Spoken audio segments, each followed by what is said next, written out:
Hey everybody, what is up? Welcome back to Final Trade. I've been wanting to make a video like this for a little while, just some random musings and notes I've made about things that I've learned while I've been on YouTube making videos these last several months. So, in no particular order, the first thing that's really surprised me, and I kind of understood this coming in, it was how steep the sheer exponential cliff is that you have to climb against the algorithm on YouTube. And I kind of knew, yeah, YouTube is an advertising company. It's going to favor established channels that have large viewer bases because those will get more views and then they'll be more attractive to advertisers who will come in and say, look, we're going to put our ads on high quality videos that people want to watch. And I understood all of that coming in, but I underestimated just how sheer that cliff was. And it's really interesting when you publish a video and then you come back like 6 or 12 hours later and you look at how many impressions the algorithm has given you. And an impression is basically someone got served a thumbnail of the video and had an opportunity to click on it, but they didn't necessarily click on it. And so it's basically how many times did YouTube advertise a video of yours? And so I knew that was going to be harsh. I knew that YouTube's business model requires them to favor established channels, but I really didn't understand how much it favored that. And I think people have a kind of survivorship bias. Your homepage that you land on YouTube, it's full of channels that have 50, 100,000, million subscribers. And well, it's full of those because again, YouTube is an advertising business.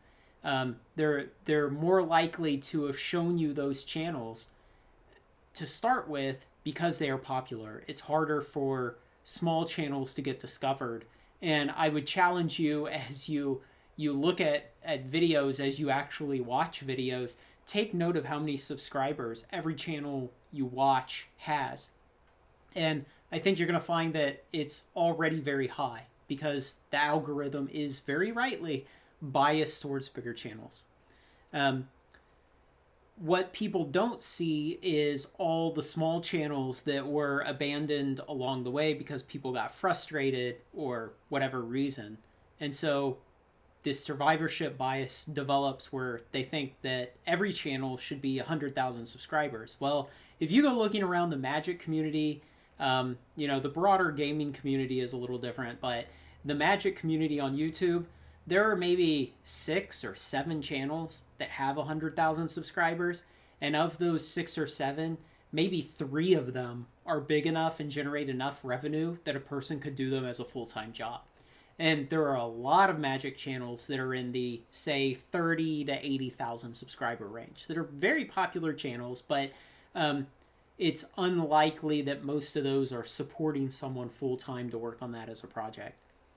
So the second thing I really didn't realize, I guess I should have, but I think it was staring me in the face and I hadn't recognized it, was that you're competing against channels that have budgets for production and for writers and who have professional equipment and who have the time to devote to writing a script and maybe having someone edit it and things like that.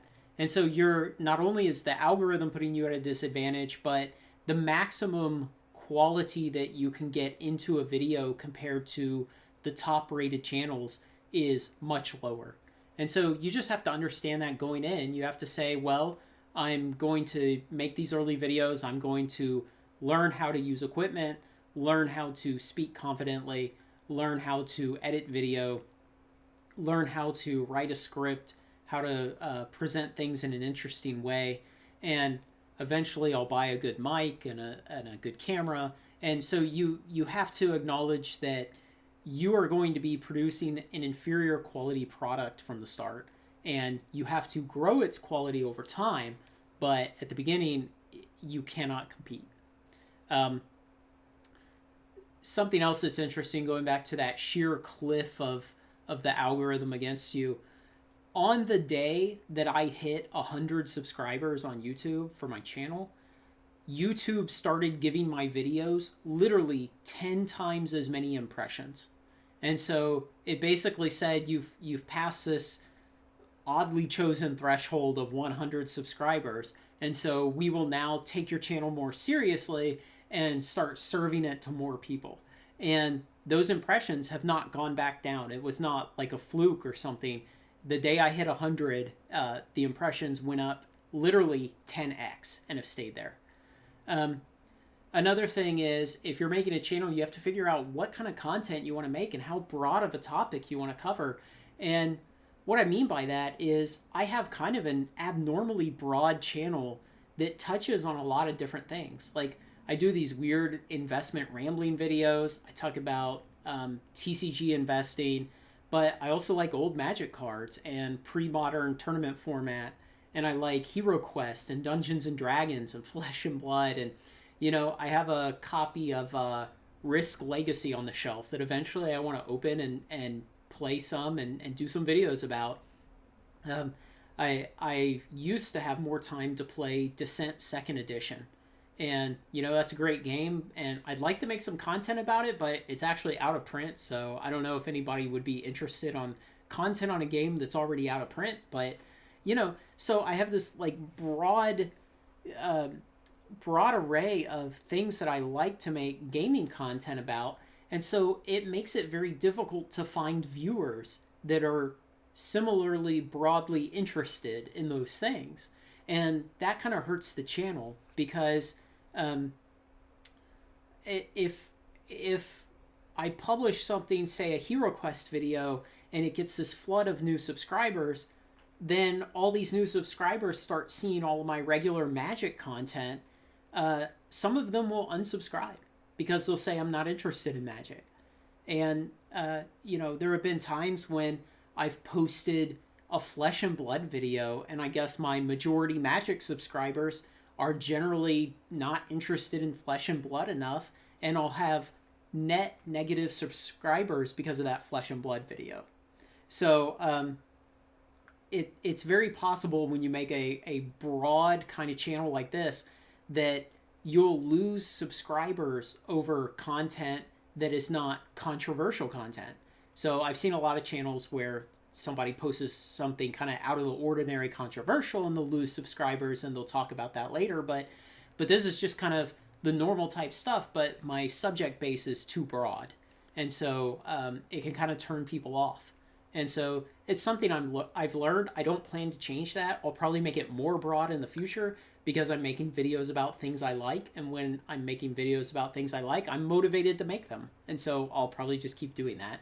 And I'll suffer the consequences of it, of slower channel growth, but it's something to keep in mind. And think about all the channels you love the most, and think about how focused their content is. And so there's a channel I really love called The Operations Room, and the guy does these very good military history accounts, but it's very focused. All he does is military history accounts. You know, he's not into economic history, or he's not into current military gear or anything like that. He just focuses on military history, and he's grown a very big channel very quickly. Another interesting thing I see is I'll have a video and say it's pretty popular, and but over time the information in it becomes stale. Maybe one of my videos that's like, don't pre-order such and such set because it'll get cheaper, you know. And I will make a correct call that, hey, it's going to get cheaper, and time will eventually prove me right. But what will happen is the algorithm will recommend that video to people later on, and for some reason they'll click on a video that's like, don't pre-order Adventures in the Forgotten Realms, and they click on it anyway, even though AFR came out like 6 months ago. And then they're upset because they're getting stale information on an obviously old video that they clicked, and so they'll downvote the video. And so I've seen that on several things where timely videos that are now outdated but were correct and high value in their time will accumulate downvotes later in their life. And it's just this weird kind of thing I would not have ever thought to contemplate. But it makes sense, but it's just weird. And it's also a little weird to me that the algorithm can't figure out, hey, this is a video where someone's referencing a date. and maybe using words that imply forecasting, and maybe we shouldn't recommend this anymore. I think eventually the algorithm will get there, but maybe it's just not there yet. Another thing that's been interesting is participating in YouTube's experiment with Shorts, which is obviously YouTube's response to TikTok. And so several months ago, I think early summer, I opened a couple boxes of Flesh and Blood, and I made short videos out of each pack opening them. And it was an experiment to see, would this gain any traction? What kind of views would it get? And it was a very interesting experiment. I got new subscribers at a rate of about one every other video. It's not apparent to me yet that most of those people have unsubscribed. The total net unsubscribers from the channel is still less than like 10. But so it appears that most of those people, even though joining the channel for a pack opening short, have stayed for the rest of my content. Or maybe they've completely ignored it in their feed, or maybe they only consume YouTube using the short shelf on the mobile app, and so they don't even know that I have other content. And it's hard to tell which, but participating in that experiment was very interesting. You could look at your analytics every day and see how YouTube was tweaking the algorithms. There was one day where, for no apparent reason, they suddenly gave me over 100 times as many impressions as they normally would for a short video. And just odd behavior like that. Another interesting fallout from participating in the shorts experiment was they would still serve up those shorts on desktop version of YouTube, but you did not have thumbnails to try to get people to click on the video. And so the click-through rate would be astronomically low for the desktop version of your short video. And so your click-through rate overall for your channel would plummet. And at one point it got down to like 1.25% or something for like a 28-day period, because they were adding not just presenting the shorts on mobile, on the short shelf where you expect it, but they would also present it on the desktop. And no one would click it because it didn't have a thumbnail, and it was being presented next to other videos that did have thumbnails. And so it was weird, because then the algorithm would punish you for having a low click-through rate. And so then the rest of my impressions went way down with it. And so after that, seeing that YouTube back then didn't quite have its act together on shorts, I stopped making them. I'm thinking about cracking a couple more boxes and making some more, because I had that good feedback just doing Flesh and Blood, and that's definitely a minority game in the TCG world, not nearly as popular as Magic or Pokemon. So maybe I'll crack some Magic and Pokemon boxes, make shorts out of them, and see what happens. And now it's been 6 extra months for YouTube to figure out how to make it work. Another thing about YouTube that's really surprised me is every single video without fail, and I would love to hear if you make videos and publish them, what your data say, but 15 to 25% of viewers drop off in the first 6 seconds of a video. And I don't understand it, because I don't do that when I'm watching videos. Like, I'll click a video and I'll watch, and maybe I'll click away after like the first minute, but even that's rare, because I feel like I have a pretty good grasp on what I want to watch, and the algorithm knows me well enough that it suggests things that are successful that I do end up enjoying. And so it's very rare for me to abandon a video to start with, and especially to abandon it, say, under a minute, but it's unheard of that I personally will abandon a video under 6 seconds. But to see on the analytics that 15 to 25%, and it varies by video, of viewers abandon a video in 6 seconds. Do other people see this? Is this just like I have a bad intro and it's just me? I don't know. It's just crazy to think that. I mean, I would expect average attention spans are short for some definition of short, but to see that they're that bad, I feel like there must be something else here. If you know, or you have data from your channel, let me know. I'd love to hear. Just an interesting thing I've seen looking at overall data from the lifetime of the channel. a view of one of my videos translates into a subscriber at a rate of about 0.5%. So every 200 views nets me a subscriber on average over the life of the channel. Again, I'd love to hear what it is for your channel. Is that normal? You know, some of these pieces of data, I wish YouTube would kind of give you a hint on, like click-through rates.